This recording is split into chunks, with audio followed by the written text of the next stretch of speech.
Hi student, मैं संतोष विश्वकर्मा और आज हम स्टार्ट करेंगे class 12th chemistry unit 5 surface chemistry. और आज का ये जो टॉपिक होगा वो पार्ट 1 होगा। और इस सरफेस केमिस्ट्री में हमें बहुत सारे टॉपिक्स हैं, जो इम्पोर्टेंट टॉपिक्स हैं वो सारी चीज़ें पढ़नी है। फिलहाल हम सरफेस केमिस्ट्री का डिफिनीशन देख लेते हैं। जो सरफेस केमिस्ट्री होती है, surface chemistry is a branch of chemistry which deals with the properties of surface and with the chemical changes occurring on surface या और इंटरफेस, यानी कि जो रिएक्शन किसी सरफेस पे होता है, जो भी कोई भी केमिकल रिएक्शन अगर किसी सरफेस पे आकर होता है या सरफेस की जो प्रॉपर्टीज होती है वो सब सरफेस केमिस्ट्री के अंदर आती हैं। तो सरफेस केमिस्ट्री में बहुत सारे टॉपिक्स हैं, वो क्या क्या होती हैं वो सब हम एक एक करके डिस्कस करेंगे। ये हमारी डेफिनेशन हो गई, जैसा मैंने बताया वो वही है।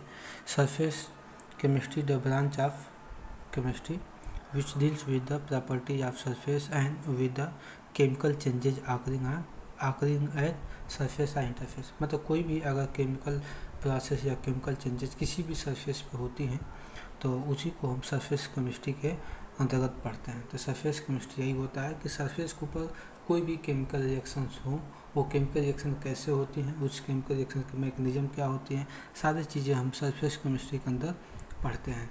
तो ये बहुत इंटरेस्टिंग टॉपिक है। इसके बाद से हम स्टार्ट करेंगे जो इसमें सिलेबस में है टॉपिक, ये तो सरफेस केमिस्ट्री की डेफिनेशन हो गई। इसके बाद हम स्टार्ट करेंगे एडजॉर्प्शन। एडजॉर्प्शन हमारा टॉपिक है, न्यू टॉपिक होगा आपके लिए एडजॉर्प्शन।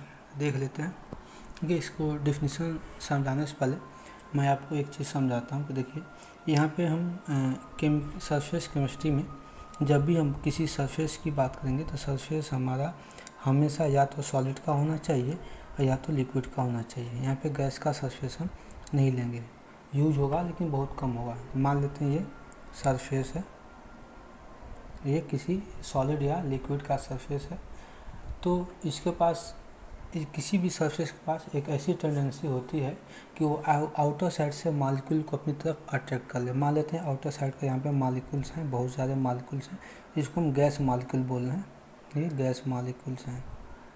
अगर गैस मॉलिक्यूल्स क्या हो जाए, अट्रैक्ट हो जाए कहाँ पे, अंदर सरफेस पे, तो सरफेस पे जब अट्रैक्ट होंगे तो ये कैसे बन जाएगा, ये सरफेस आपका ऐसे हो जाएगा। देखिए ये ऐसे सरफेस है ये, और सारे जो गैस मॉलिक्यूल है आके यहाँ पे ऐसे एडजॉर्ब्ड हो जाएंगे, आके यहाँ पे रिटेन हो जाएंगे या कलेक्ट हो जाएंगे। तो इसी को हम बोलते हैं, ऐसे हम पूरे सरफेस के ऊपर, ये नीचे भी बना सकते हैं, तो इसी को हम बोलते हैं, इसी प्रोसेस को बोलते हैं एडजॉर्प्शन। तो इसको हम डिफाइन भी कर सकते हैं कि एवरी लिक्विड और solid surface having tendency to attract the molecule from outer side and retain on them, और अपने ऊपर क्या करते हैं, उसको जमा लेते हैं। या ऐसे भी हम इसको बोल रहे हैं, डेफिनेशन इसका चेंज भी कर सकते हैं। Accumulation of molecule from outer side on surface is called adsorption. Accumulation मतलब होता है कि आके चिपक जाना। अगर किसी भी सरफेस पे बाहर के जो मॉलिक्यूल्स होते हैं वो आके चिपक जाते हैं तो उसी को हम बोलते हैं एडजॉर्प्शन। तो यहाँ पे दोनों हमने यहाँ पे डेफिनेशंस एडजॉर्प्शन का लिख लिया है। तो एडजॉर्प्शन एक और बता देते हैं। एडजॉर्प्शन क्या होता है, किसी भी सरफेस किसी कैसा भी ना होकर, ये आप लिक्विड और सॉलिड लिखेंगे तो सबसे बेटर होगा। तो कोई भी लिक्विड या सॉलिड सरफेस हो, अगर उस पर बाहर से गैस मॉलिक्यूल आकर रिटेन कर जाते हैं या चिपक जाते हैं तो उसी को हम बोलते हैं, उसी प्रोसेस को बोलते हैं एडजॉर्प्शन। या दूसरे डिफिनेशन देखिएगा, accumulation of molecule from outer side of surface. Accumulation of molecule from outer side on surface, मतलब किसी भी सरफेस पर आउटर साइड से कोई मॉलिक्यूल आके, एक्युमुलेशन मतलब होता है चिपक जाना। कोई मॉलिक्यूल आके आउटर साइड से किसी भी सरफेस पे चिपक जाता है तो उसी को हम बोलते हैं एडजॉर्प्शन। तो ऐसे इसके आप चाहें तो इसको आप फिगर बना सकते हैं, लेकिन आप सोचेंगे कि ये कैसी प्रोसेस होती है कि ये गैस मॉलिक्यूल आके यहाँ पे चिपक जाते हैं। तो इसको देख लेते हैं, इसी चीज़ को हम यहाँ पे ब्रीफली समझ सकते हैं। देखिएगा, देखिए ये मान लेते हैं सरफेस है, अब सरफेस है तो अब सरफेस के अंदर भी क्या होगा कि सॉलिड मॉलिक्यूल होंगे या लिक्विड मॉलिक्यूल होंगे, क्योंकि ये सॉलिड या लिक्विड का ही सरफेस है। तो इस पर जो मॉलिक्यूल होंगे ये क्या करेंगे, अपना फोर्स आर डायरेक्शन में लगाएंगे। ये अपना फोर्स आर डायरेक्शन में मतलब इक्वली शेयर करेंगे, मतलब उसको किसी गैस मालिक्यूल को अटैक करेंगे। मान लीजिए अगर कोई मालिक्यूल अगर बीच में है तो ये अपना फोर्स, अपना से अट्रैक्शन फोर्स क्या होगा, इस डायरेक्शन में भी लगाएगा, अट्रैक्शन फोर्स इस डायरेक्शन में भी, इधर भी और इस डायरेक्शन में भी अपना अट्रैक्शन फोर्स आएगा। तो लेकिन अगर मान लेते हैं कि अगर इस सरफेस के बाउंड्री पे, मान लेते हैं ये बाउंड्री है, इस सरफेस के बाउंड्री पे कोई मालिक्यूल हो, मान लेते हैं यहाँ पे मालिक्यूल है यहाँ पे, तो ये अपना जो अट्रैक्टिव फोर्स होगा ये अपवर्ड नहीं लगाएगा, ये डाउनवर्ड लगाएगा, मतलब इस साइड में लगाएगा, इस डायरेक्शन में ये लगाएगा अपना अट्रैक्टिव फोर्स। तो इसके वजह से इधर भी मालिक्यूल होंगे, इधर भी मालिक्यूल होंगे, इधर भी मालिक्यूल होंगे, इधर भी, हर जगह मालिक्यूल होगा, और सारे मालिक्यूल अपना अट्रैक्शन फोर्स डाउनवर्ड में ही लगाएंगे, मतलब अंदर की तरफ लगाएंगे।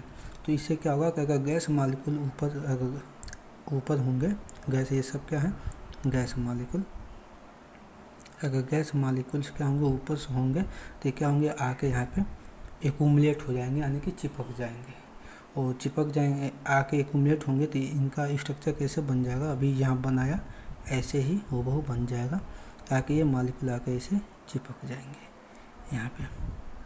क्यों ऐसे चिपकते हैं, क्योंकि मैंने बताया ही आपको कि जब ये डाउनवर्ड अपना अट्रैक्टिव फोर्स लगाता है तो गैस मालिक्यूल क्या करते हैं, ऑटोमेटिक इधर सरफेस की तरफ अट्रैक्ट हो जाते हैं, और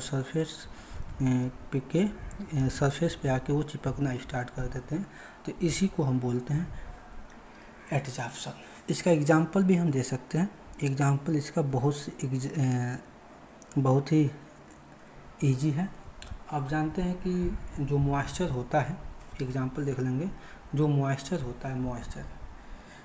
होता है सिलिका जेल पे एडजॉर्ब हो जाता है। तो लिख सकते हैं, पहला एग्जांपल लिख सकते हैं कि एडजॉर्प्शन ऑफ मॉइस्चर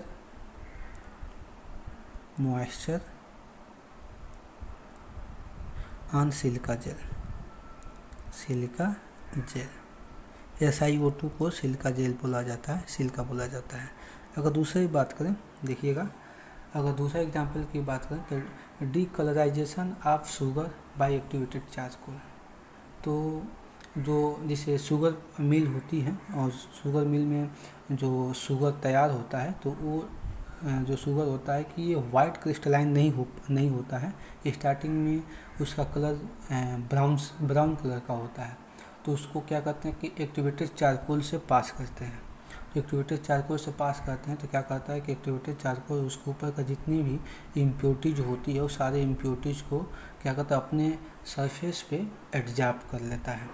तो इसकी वजह से क्या होता है कि जो शुगर होता है वो वाइट क्रिस्टल में चेंज हो जाता है। तो इसी को बोल सकते हैं कि decolourisation of sugar bye activated charcoal. लिख सकते हैं यहाँ पे decolourisation of sugar bye activated charcoal.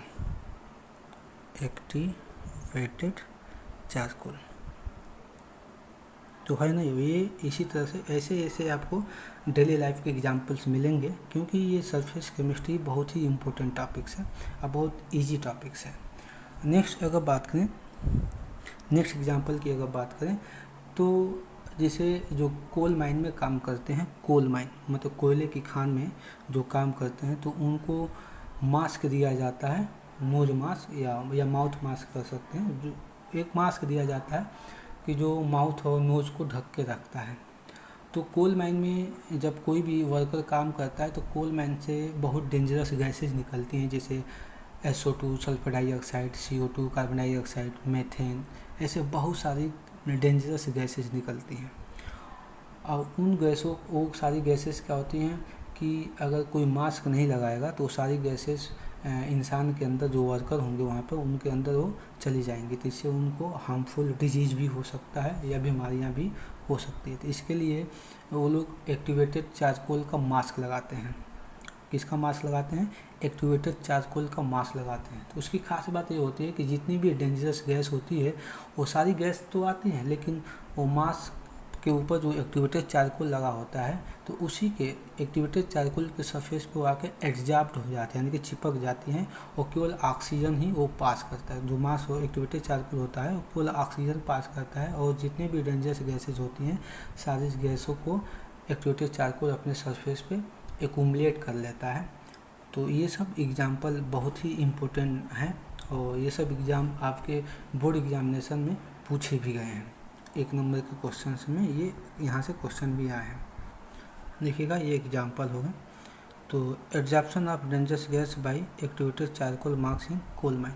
तो कोल माइन के अंदर क्या होते हैं कि जितनी भी गैसेज होती हैं डेंजरस, वो सारी गैसेज ऑक्सीजन को छोड़ के एक्टिवेटेड चारकोल के जो मार्क्स होते हैं उसके ऊपर आके रिटेन हो जाते हैं या एक्यूमुलेट हो जाते हैं। यहाँ पे पहला एग्जाम्पल बहुत देख लेंगे कि जो सिलिका जेल होती है वो क्या करती है कि मॉइस्चर को अपने सरफेस पे एब्जॉर्ब कर लेती है। इसीलिए क्या किया जाता है कि किसी भी लैब को अगर मॉइस्चर फ्री बनाना हो तो लैब की सारी खिड़कियाँ दरवाजे बंद कर दी जाती हैं और जो सिलिका जेल होती हैं कि लैब के सभी कोनों पे ले जाके कॉर्नर पे ले जाके रख दी जाती हैं। वो कुछ ही घंटों में क्या करता है कि सिलिका जेल उस रूम के अंदर की यानी कि लैब के अंदर की सारे मॉइस्चर को अपने ऊपर एब्जॉर्ब कर लेता है। Decolourisation of sugar bye activated charcoal, यानी कि शुगर मिल में जाएंगे तो जो चीनी हम लोग यूज करते हैं वो चीनी का कलर ब्राउन कलर का होता है, लेकिन एक्टिवेटेड चारकोल से जैसे ही वो ब्राउन कलर की शुगर पास की जाती है तो वो क्या करते हैं कि शुगर के ऊपर जितना भी इम्प्योरिटीज लगी होती है सारा का सारा इम्प्योरिटी एक्टिवेटेड चारकोल उसको एब्जॉर्ब कर लेता है और जो शुगर होती है ब्राउन कलर की जो शुगर होती है वो वाइट क्रिस्टलाइन में चेंज हो जाती है। नेक्स्ट जो एग्जांपल हमने यहाँ पे देखा है कि जो गैस कोल माइन में जो काम करते हैं वर्कर तो उनको एक्टिवेटेड चारकोल का मार्क्स दिया जाता है। वो एक्टिवेटेड चारकोल का मार्क्स क्या करता है कि जितनी भी डेंजरस गैसेस कोल माइन से निकलती हैं, यानी कि methane, carbon dioxide, carbon monoxide, ये सब जितनी भी सल्फर डाइऑक्साइड, ये सब जितनी भी गैसेस निकलती हैं सारी गैसेस ह्यूमन बॉडी के लिए डेंजरस होती हैं। उन सारी गैसेस को क्या करते हैं कि एक्टिवेटेड चारकोल अपने ऊपर एब्जॉर्ब करा लेता है और केवल ऑक्सीजन को ही पास करता है। तो ये सब सारे ये प्रोसेस एब्जॉर्प्शन की हैं और ये एब्जॉर्प्शन आपको आई होप आपको ईजी लगा होगा। अब नेक्स्ट वीडियो में हम एब्जॉर्प्शन और एब्जॉर्प्शन दोनों में डिफरेंस बता देंगे क्या होता है। तब तक के लिए thanks for watching my this video.